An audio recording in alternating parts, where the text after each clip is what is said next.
What's up, my nerds? It's Khaleesi Grimes, 1982, with a fresh review. That just rhymed. That just happened.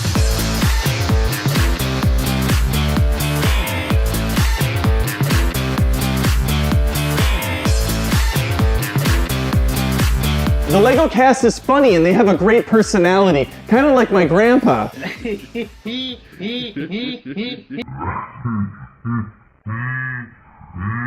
That's not even my grandpa!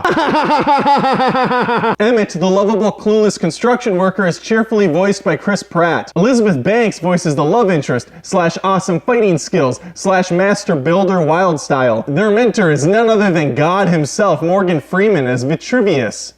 I don't really think he's God, but he plays one on Bruce Almighty. Will Ferrell brings the funny as an evil billionaire dictator named Donald Trump. I mean President Business. Trigger warning! You just got triggered. There are a lot of other great supporting cast members like Unikitty, Benny the Astronaut, and a slew of cameos from Gandalf, Abraham Lincoln, a bunch of superheroes, and of course Will Arnett's version of Batman, who was so good they gave him his own movie. And that's what I call a segue. Arnett is back in black and is Arrested Development co-star Michael Cera joins him. His greatest enemy, according to the Joker himself, gets a toned-down voice this time by Zach Galifianakis. And this film has a star-studded cast.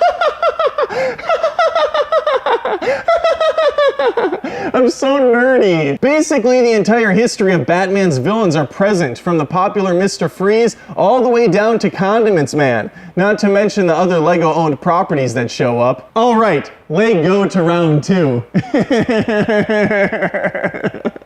Instead of let's go, I said, I'm such a nerd!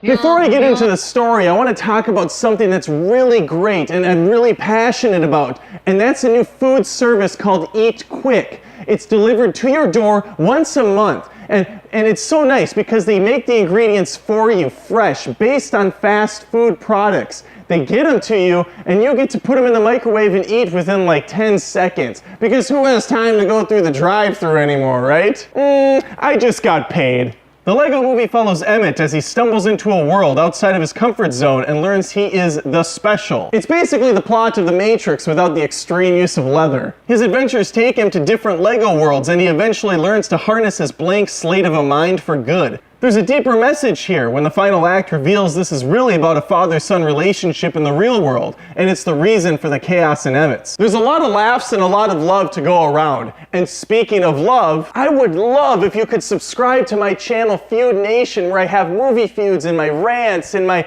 prank videos and all my epic stuff that I do. I do unboxings where I show you how to put together Legos and how to play with Ninja Turtle action figures in case you're too dumb to figure that out yourself. And please follow me on my social media channels like Facebook and Twitter and Instagram and MySpace and Pinterest and MSN Messenger and Stripe and all sorts of other things that I do so that you can stay up with all the cool happenings going on. And speaking of Batman, the story is surprisingly sad at times for the Caped Crusader. The big focus is on family and how he rejects the concept outright.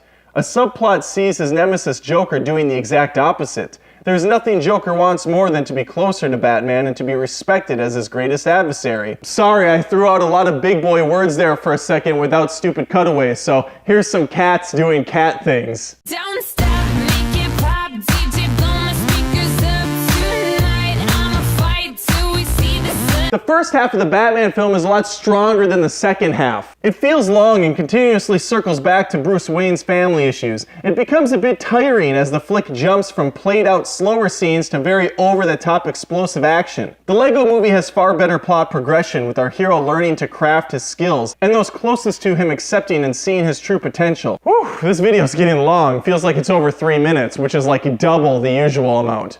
Everything is awesome. Yo friends, quick side note, please check out my prank playlist I have going on right now. It features some really cool stuff. For instance, there's one video where I dress up as a giant penguin and punch dogs in the stomach until they throw up on old people. It's epic!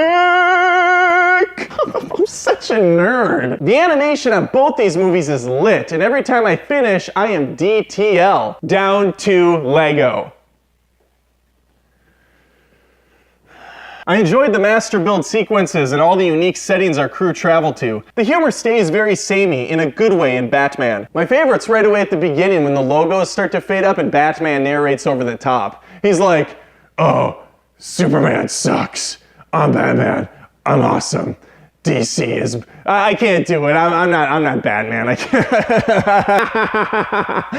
I'm such a nerd. Subscribe. The sound effects are stupid cool. Hearing the little tinkering noises of the Lego pieces snapping together, Batman singing songs about himself, and the Lonely Island's "Everything is Awesome" is perfectly annoying. Oh, and let's not forget, honey, where are my pants? All right, it's time to wrap this up. I got 12 more videos to post today. It's epic!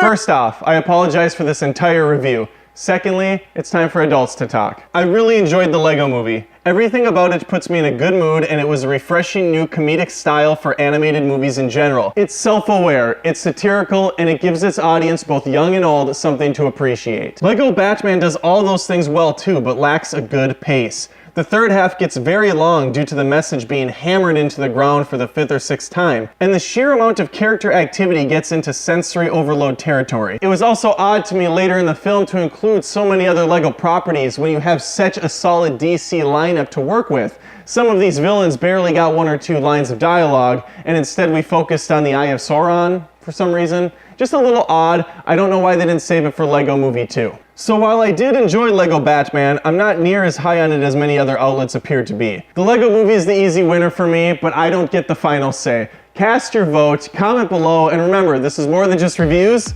this is Movie Feuds. This is Khaleesi Grimes, 1982, signing out. Why don't you pinky me, bae? Just pinky touch your screen. That's what some YouTubers do, I guess. It's connection. Oh my God.